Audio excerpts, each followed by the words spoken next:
জয় Shriram. ৭৮ fit বিগ্রহ। হ্যাঁ, ঠিকই শুনছেন। বাংলাদেশের গাইবান্ধা জেলার পলাশবাড়ী উপজেলার মধ্যরামচন্দ্রপুর বৃন্দাবন পাড়ায় শ্রী শ্রী রাধা গোবিন্দ কালী মন্দিরেই স্থাপিত হতে যাচ্ছে পৃথিবীর সবথেকে বড় ভগবান পুরুষোত্তম শ্রী রামচন্দ্রের বিগ্রহ।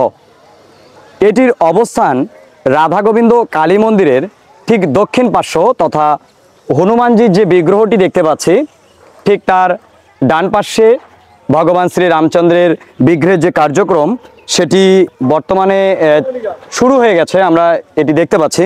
তো আমি এটা দেখাবো এটার কি অবস্থায় এখন আছে।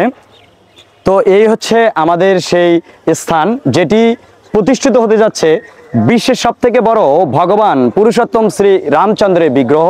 এবার দর্শনের সুযোগ মিলবে বাংলাদেশের ভক্তবৃন্দদের।